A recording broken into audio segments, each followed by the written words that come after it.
હૃદયના જે આઘાત થાય એટલે હાર્ટ એટેક થાય એમાં ડિપેન્ડ કરે છે. અમુક હાર્ટ એટેક એટલે માઇલ્ડ હોય, બહુ માઇલ્ડ.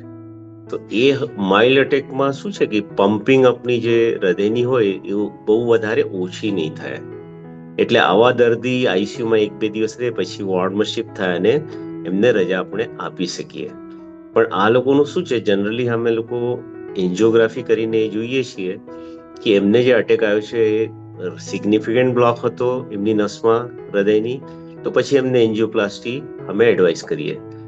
30-40% કેસીસ, 30-40% પેશન્ટમાં એવું હોય કે મલ્ટિપલ બ્લોક હોય, નાના બ્લોક હોય, અને એમની ડાયાબિટીસ કંટ્રોલ ના હોય, કે બ્લડ પ્રેશર કંટ્રોલ ના હોય, કે કોલેસ્ટ્રોલ કંટ્રોલ ના હોય, તો આ બધા ફેક્ટરને અમે ટ્રીટ કરીએ અને કંટ્રોલ કરવાનું એડવાઇસ કરીએ.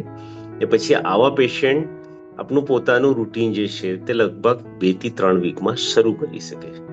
પણ મેજર હાર્ટ એટેક પછી જેમાં પમ્પિંગ બહુ ઓછી થઈ જાય, હાર્ટ ફેલ્યોર હોય, આઈસીયુમાં બહુ વધારે દિવસો, તેમને 2-3 મહિના જેવી રિકવરી પીરિયડ હોય છે.